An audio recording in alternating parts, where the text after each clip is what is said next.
This is some of your feedback.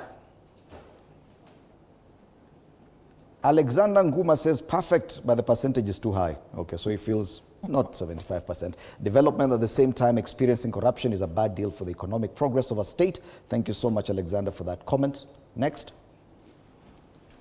Peter Olekanyoi, 75%, yet no much positive impact. Maybe the remaining 25% carries the weight of the KK manifesto. Just maybe, he says. Amulaka Joseph, the student has marked his own exam while the examiner is listening and clapping. Interesting view there by Amulaka. Japonj CJ Abaya, is it okay for the president to hold party meetings at State House? Well, challenges, people are questioning that. A point that I may want to know. Peter Kiru, if you have implemented 75% of the manifesto, then we don't need another manifesto from you, sir. The 75% is not palpable in Kenyans' lives. We are simply disillusioned. We deserve a better and different implementer. He doesn't believe that. Caprice Lightbringer says he's delivering a lot. We are seeing infrastructure developments, youth empowerment programs like Hustler Fund and Nyota, revamping NSSF, affordable housing, etc. He agrees with the president. He continues to say the only problem is the cost to Mwananchi and the rampant politicization and corruption by his cronies. But I believe he has good intentions. 50-50. 6767. Bonaya Humanitarian says, I can't rate the percentage to 75%, but he has recorded progress in affordable housing, fertilizer subsidies, digital services, infrastructure, and support for MSMEs through initiatives like the Hustler Fund. Though some is in progress, not complete. Continues to say, however, challenges remain in the high cost of living, unemployment, heavy taxation, and gaps in healthcare and education delivery, which is the basic ones to be solved. More importantly, the public concern is not just the manifesto, but the unfulfilled daily promises. Finally, he says, affordable food, lower fuel prices, decent jobs, and real economic relief. Kenyans measure success by daily impact, not policy statements. Dr. Kulea, do you believe the president has achieved that document that he gave you yesterday, 75% of that? And so it is a document that you can go out and use and convince Kenyans or the people who are your electorate that, yes, we have achieved 75%. Yes. Are you that confident? I received the document, actually two. One was the blueprint, the delivery plan, and the election, the grassroots election plan that they have for everywhere, the 47 counties, represented by the 12,000 that they don't believe were there, but they were there, and who are literally aspirants. And yes, the things have been achieved. 75%? I wouldn't allude to 75% as being a newbie in the house. I just arrived, I came to the gate, I got to the living room, and but I can say for sure, like we have seen some developments from this Question government. is the figure, 75%. 75%, be it in other areas might have received 75%, other areas where I come from may not have, but for sure, I have seen and I've heard the numbers, because when I saw the document, for example, the SHA, the number of people registered in the health cover, improved from 7 million to 29 million. So you're looking forward to sell that manifesto? Oh yes, I am ready to sell it and defend it. All right. Yes.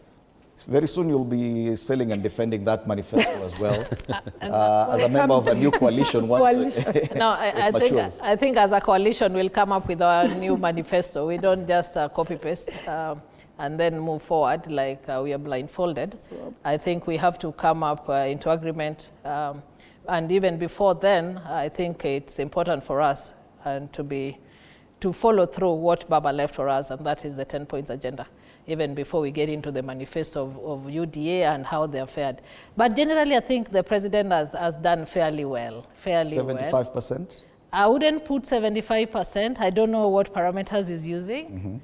But I think because we are still having challenges with the health sector, we are still having challenges with education, we are having challenges, a lot of challenges here and there, which are very key to our living as human beings.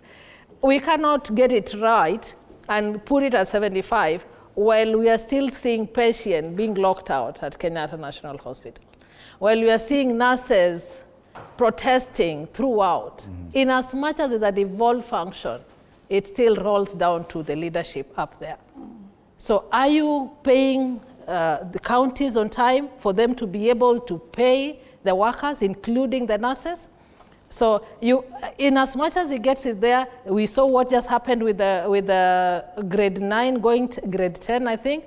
The other year, we are yet to see what's going to happen with the university again. So are we getting it right with education? As we speak today, I can clearly tell you no. Right. Yeah. So not 75%. For me, he's done well, but I wouldn't put it at 75% because there's so much. A potential coalition partner. Yes. Because, but I would like but to... because I'm saying I think this. you've said it. I think both of you have said it, and it's okay. Let's ask Wanambote, because Wanambote, this is the same manifesto that you will be now challenging as a united opposition. Well, I need to tell you that I am aware of this particular manifesto. I have a copy here. And I can read it if we have time. And I can tell you for sure, I am happy that they too, and they are the believers. She was in State House. She cannot be able to award the 75% because she joined the party 2 days ago. But she's been living in Kenya. And you are awarding this particular score not because of the meeting you have attended, rather of the performance of the president that you are aware of as far as you are Kenyan. But I need to say something. There is it is a joke to even assume that you have performed 75%. I mean, you have performed 75%. I think he was talking about the 75% of his term. He was not talking about the performance, because how else would you explain the fact that even a simple MOU that they signed with what I would call UDA, the first agenda with ODM, with ODM, which had been mentioned here, the first was full implementation of the NADICO report, which have not been implemented even a single sentence. You know that? I mean, they were all the 10 points agenda, they have scored 0. And then we are talking about performing 75%, and that was supposed to come and bring. But I can say something. In that particular manifesto, they had quoted a section of paper of 1986. A section of paper of 1986 that was projecting about 6 million unemployed youths in Kenya by the year 2000. They had actually tried to say that this was never addressed. They have not addressed anything about unemployment. And you cannot tell me that giving people money is addressing unemployment. We were talking about going to Singapore the other day. And Singapore categorically put it clear that you cannot use public resources, public money to give people for free. You cannot. It is written in Singapore. We are doing the exact opposite. We are talking about the housing. It was talked about yesterday. And I'm not even going to dwell into the many areas. Housing in Singapore was addressing the slums. Housing in Kenya is being built in Makeji, here in Murang'a. It has been built in Orokarau. It has been built in places where people do not have a problem of housing. I don't know whether we want to move people from Mukuru or Wakaishi or Orokarau. I don't even understand. We have a government that it has its priority completely inclined. Right. They are copying very good policies from one end, and when it gets here, it becomes a business. Lazima ionekane kama biashara. That is why I'm saying this one, they have performed the 2% if I am going to market. Let me put on something. Allow me to guide this. Question is, once again, do you believe that President William Ruto has achieved 75% or has implemented 75% of his manifesto? Yes? So we have about 5 minutes. I'll give you each about a minute and a half for your final comments, starting with you, Rachel. Thank you, Fred. I think I need to put a disclaimer that I didn't say that the president has underperformed, as you want to say. We look at affordable housing. I think it's done very, very well in that space. We look at the power distribution. They are doing really, really well. And also infrastructure, especially if you would do the Mau Summit Road, Rironi Mau Summit, that would open up Nyanza completely. So, pardon? Would. What? Would open, yes, would open, yes, right. If it happens. If it happens, and I happen to have traveled that area, and I saw some work already started. So I'm happy that their work doing. But if we score the government also very high, I think they may relax that we are doing pretty well. So sometimes it's good as a policy person to tell the government, there are lapses here and there, so that they focus on them. Can we really once and for all resolve the issue of education? For me, it is still key, because children are still outside there. They're not going to school. I'm yet to get a paper from the CS that gives mandate and authority for the head of schools to now admit students without school fees. But you see, when you just do a declaration like that, and there's no policy paper that follows it, then it also becomes very difficult for them to implement. So I think some of these things, let us take them up seriously, that it is not just a matter of seeing our children like yesterday. I don't know whether you're the ones who had them in was it in Baringo, where they're still studying under the tree, and we are on our way to Singapore. So there are very key things that we need to put in place, even so that we don't leave other people in Nyanza and people are headed to Singapore. Allow me to give each of you a minute for your final comments, Dr. Thank you very much. As Kenyans, we need results, and whoever gives us that results, whether at the beginning, halfway, or towards the results, that's what we want to see. And so far, we have the hope that something is happening in this country with the current leadership that is there.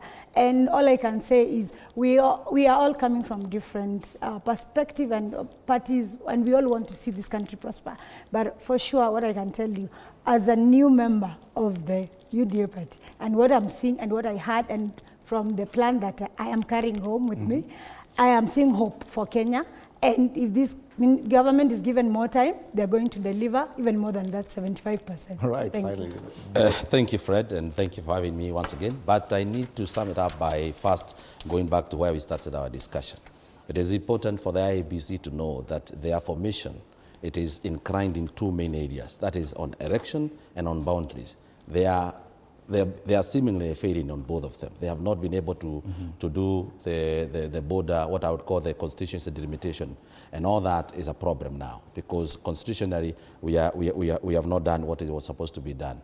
But I need to come back to the performance as well, and I can tell this government it is good to ask people down there how they have performed, and I'm happy that you've seen some of the responses you've been getting. I'm happy that when we read my co-panelists here speak out their heart, they're able to bring out problems of the government they can see. Clearly right now as we speak, and I speak to you, there are students that have not joined grade 10 out of school fees, and they're still at home. Yeah. And that is a big problem as well. But I need to conclude by saying, and I want to tell Lecho, that the Rironi Mau Summit Road is an important road. It takes me to my village as well. As she goes to Western, I go to Ndarawa using that particular road. But I need to remind you that that road was signed by the previous government. And when this government came into power, they cancelled that particular contract. And out of it, we paid 7 billion in penalties of cancellation. And then when we reprocured it again, we reprocured it with more than 50 billion additional. I can tell you for a fact, this government is doing obvious mistakes that we are trying to point out and telling them, why did you have to cancel it? Right. Why didn't you renegotiate it instead of making us lose billions of shillings? And that is why the performance of this government is at 2%. And I can right there see me. If you remember, your teacher will tell you, see me, meaning come back home, you are one time, you're going home. Ikwa Ambote, political analyst and also an aspirant. Dr. Josephine Kulea, also an aspiring member of parliament and also an analyst as well. And Rachel Omolo, also an aspiring member of the National Assembly and a policy and governance expert. Our panelists this morning on State of the Nation, helping us look at the headlines.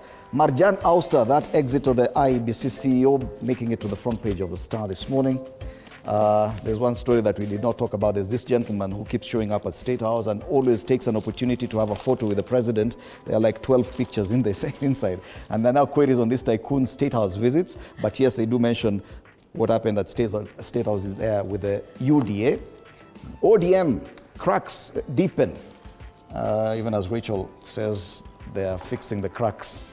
The dailies do not necessarily agree. So yes, those are the dailies. That's the State of the Nation, ladies and gentlemen. After the break, we switch gears and talk about matters of boy child. And we have a question that we are asking. At what point did men learn that asking for help is a weakness? Is it a weakness, asking for help? Yes, is it? No, you're the only man here. You ask for help. I do. Yes. And I want to tell men it is not a weakness asking for help. It is not. It is, you can only save yourself by speaking out. Yes. Yes. As parents and sisters of the boy child as well, what do you say, Dr. Kulea?